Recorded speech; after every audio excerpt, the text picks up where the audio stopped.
Hello guys, आज मैं जिस चाइनीज ड्रामे की एक्सप्लेनेशन करने वाली हूँ उसका नाम night of love with you episode 1 and 2 की एक्सप्लेनेशन करने जा रही हूँ। ड्रामे का स्टार्ट यहाँ से होता है कि सॉन्ग रुयन का रोल फीमेल विलन का होता है जिसको मेल लीड रोल पर क्रश होता है और वो वहाँ खड़ी एक लड़की को बातें सुना रही होती है और कहती है कि तुम कौन होती हो। मिस्टर म्यू से प्यार करने वाली। मिस्टर म्यू कोई और नहीं, मेल लीड रोल का ही नाम होता है। फिर यहाँ से वो जब उसको एक इंजेक्शन से मारने लगती है तो वहाँ पे खड़ा एक लड़का उसका हाथ रोक लेता है जिसकी वजह से वो इंजेक्शन उसको खुद ही को लग जाता है। मरने के बाद सीन दूसरी तरफ जाता है तो हमें कॉमिक बुक की एक कैरेक्टर दिखाते हैं जिसका नाम शीची होता है। वो कहती है कि विलन मरने से पहले कितना बोलती है। ये बात करते हुए कॉमिक बुक का छोटा सा डायरेक्टर आ जाता है और वो बताता है कि तुम्हारे लिए एक न्यू ड्रामा में जॉब आई है। शीची ये सुनने के बाद अपने पुराने ड्रामे बताना शुरू हो जाती है कि मैंने क्या क्या कैरेक्टर किए हैं, जिसमें एक बताती है कि मैं एक ड्रामे में क्वीन बनी और दूसरे ड्रामे में मैंने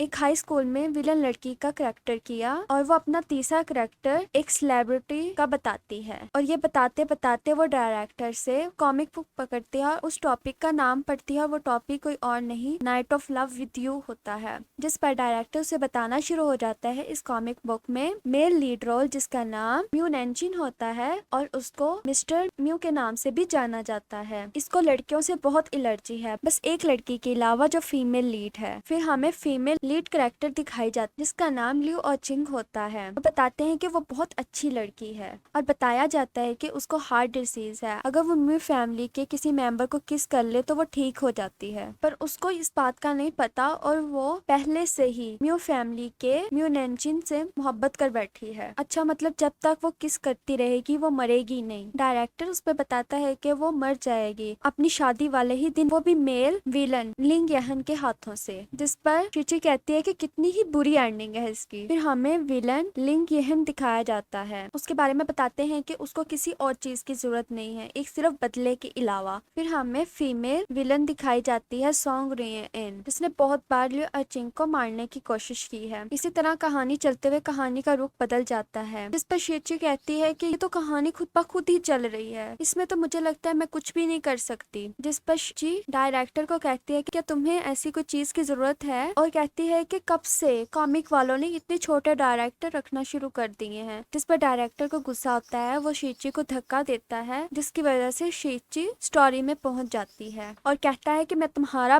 बॉस हूँ। शीची जब स्टोरी में पहुंचती है तो वो एक बेड पर लेटी होती है और वैसे ही म्यू नैनचिन उसके ऊपर आता है, जिसको देखकर शीची उसको धक्का देती है जिसकी वजह से उसका सर एक जगह जाकर लगता है और वो बेहोश हो जाता है। वैसे ही दरवाजा नॉक होता है और दरवाजे पर सॉन्ग रुयन होती है और वह कहती है कि मुझे पता है तुम अंदर हो, जल्दी दरवाजा खोलो। फिर शीची को समझ आता है कि मैं सच में कैरेक्टर में आ चुकी हूँ और आहिस्ता आहिस्ता समझ आने पर शीची यहाँ से भागने का सोचती है और पानी की बोतल पकड़कर दरवाजा खोल कर कहती कि मेरे हाथ में एसिड है, पीछे हो जाओ, जिसकी वजह से वो डर जाते हैं और शीची उन पे सिर्फ पानी गिराकर वहाँ से भाग जाती है और वो कहते हैं कि ये तो एसिड नहीं था, पानी था। और सॉन्ग रुयन के गार्ड शीची को पकड़ने के लिए उसके पीछे भागते हैं और वैसे ही सॉन्ग रुयन अंदर कमरे में जाती है और देखती है कि म्यू नैनचिन बेहोश हुआ होता है। उसको हॉस्पिटल में एडमिट करवा देते हैं और दूसरी तरफ जो गार्ड ली ऑचिंग को ढूंढ रहे होते हैं, ली ऑचिंग उससे बच जाती है और वह विलन लिंग यहन के कमरे के बाहर पहुंचती है और वहां पहुंचने के बाद उसके दिल में दर्द होना शुरू हो जाती है, जिसकी वजह से वो वहीं उसी रूम का दरवाजा नॉक करना शुरू हो जाती है। जब दरवाजा खुलता है तो अंदर आती है और उसे डायरेक्टर की बात याद आती है कि अगर मैं किसी म्यू फैमिली के मेंबर को किस करूंगी तो मैं ठीक हो जाऊंगी। वो बगैर सोचे समझे लिंग यहन को किस कर देती है और जिसको किस करने के बाद वो ठीक भी हो जाती है। किस करने के बाद लिंग यहन कहता है कि मुझे ऐसी लड़कियां बिल्कुल पसंद नहीं है जो ऐसी हरकतें करके मेरे पास आने की कोशिश करें। जिस पर ली ऑचिंग को याद आता है कि डायरेक्टर ने यही कहा था कि इसको किसी और चीज में इंटरेस्ट नहीं है, सिर्फ एक बदले के अलावा। तो उसी टाइम दरवाजा नॉक होता है और यहाँ पर भी सॉन्ग रुयन आती है। सॉन्ग रुयन की आवाज सुनकर लिंग यहन खड़ा हो जाता है, जिस पर ली ऑचिंग कहती है कि मेरी मदद करो। ली यहन कहता है कि मैं तुम्हारी मदद क्यों करूं, जिस पर वो कहती है कि मैं तुम्हें जानती हूँ इसलिए। तो लिंग यहन कहता है कि ऐसे तो लोग मुझे लिंग ग्रुप के नाम से बहुत जानते हैं। फिर ना मानने पर ली ओचिंग कहती है कि तुम म्यू फैमिली की नाजायज औलाद। यह सुनने के बाद लिंग यहन के एक्सप्रेशन चेंज हो जाते हैं और कहते हैं कि तुम गलत कह रही हो, जिस पर ली ओचिंग कहती है कि अगर मैं गलत कह रही होती तो तुम ऐसे रिएक्ट करते। जिस पर वो कहता है कि तुम्हें ये सब कहाँ से पता लगा। उसके बाद फिर से दरवाजा नॉक होता है और उसे सुनने के बाद ली ओचिंग कहती है कि मैं तुम्हें सब बताऊंगी अगर तुम मुझे बचाओगे तो, जिस पर वो उसे बचाने पर राजी हो जाता है। और दरवाजा खोलने पर सोंग रियन पूछती है कि तुमने क्या एक पैंट शर्ट डाली लड़की को देखा है, वो चोर है, मेरे गार्ड ने बताया है कि वो यहीं पर गायब हुई है। जिस पर लिंग यहन कहता है कि नहीं मैंने नहीं देखा। पर सोंग के ज्यादा बोलने पर लिंग यहन कहता है कि क्या मतलब, मेरे पास इतना फालतू टाइम है जो मैं चोरों को बचाता फिरूं। जिसको सुनने के बाद सोंग अंदर की तरफ देखती है तो 2 ग्लास देखने के बाद अंदर की तरफ बढ़ती है तो लिंग यहन ली ओचिंग को हक कर लेता है। जिस पर सोंग पूछती है कि ये कौन है। लिंग यहन कहता है कि तुम्हें जानने की कोई जरूरत नहीं है और मैं अभी थोड़ा बिजी हूँ। सोंग के ज्यादा पूछने पर लिंग यहन ली ओचिंग को बेड पर गिराकर ऊपर लेट जाता है और सोंग को कहता है कि क्या अब तुम मुझे देखोगे कि यहाँ से चली जाओगी। जो सुनने के बाद सोंग वहाँ से चली जाती है। जब वो वहाँ से चली जाती है तो लिंग यहन का पर्सनल असिस्टेंट उसे आके बताता है कि वो चली गई है। जिसे सुनने के बाद वो साइड पर हो जाता है और कहता है कि क्या आपको लड़कियां पसंद आ गई हैं। जिस पर लिंग यहन उसे गुस्से से देखता है तो वो कहता है मेरा ये मतलब नहीं था, मतलब पहली बार आपकी इर्द गिर्द मैंने किसी लड़की को देखा है। लिंग यहन के दोबारा देखने पर वो वहीं चुप हो जाता है और फिर ली ओचिंग कहती है कि मुझे यहाँ से बाहर निकालो। तो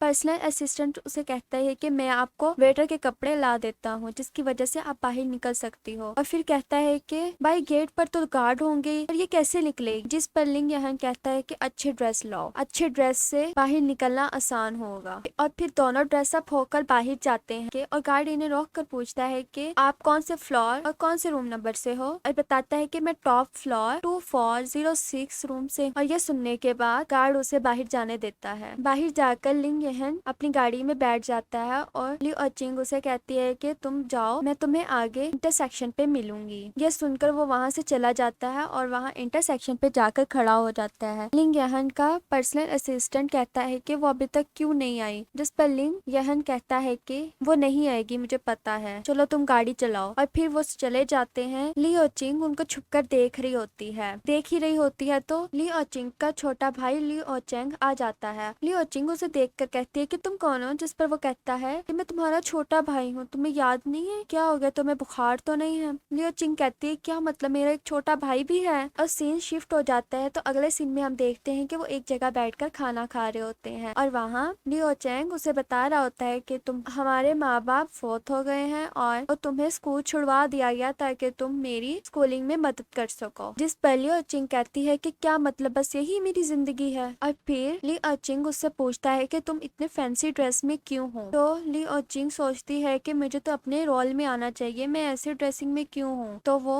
ली ओचिंग की तरफ देखती है और अगले सीन में हमें दिखाया जाता है कि वही फैंसी ड्रेस ली ओचिंग ने डाला होता है। ली ओचिंग की ड्रेसिंग करके हॉस्पिटल पहुंची होती है जहाँ पर मिस्टर म्यू एडमिट होता है और डॉक्टर मिस्टर म्यू की फैमिली को बता रहे होते हैं कि मिस्टर म्यू को सर लगने की वजह से उतना नुकसान नहीं हुआ जितना उसे ड्रग का हुआ है, जिसकी वजह से वो कोमा में चला गया है। तो ये सुनने के बाद उसकी मॉम वहीं पर रोने लगती है और कहती है कि पुलिस को कॉल करो, ली ओचिंग को गिरफ्तार करें। यह सुनने के बाद सोंग मिस्टर म्यू की मॉम को कहती है कि ये केस पुलिस के पास नहीं जाना चाहिए, इसको हम खुद ही हल करेंगे। तो वो ये सुनने के बाद कहती है चलो ठीक है। कोमा में सुनने के बाद ली ओचिंग कहती है कि क्या मतलब, मैं मर जाऊंगी अगर मेरा लीड रोल ही कोमा में चला गया है। और मिस्टर म्यू की जब मॉम चली जाती है तो सोंग अपने पर्सनल असिस्टेंट को बता रही होती है कि ड्रग ली ओचिंग ने नहीं दिया बल्कि म्यू खुद ही गलत रूम में जाकर उसने ड्रग ले ली है और अब हमें ली ओचिंग को ढूंढना होगा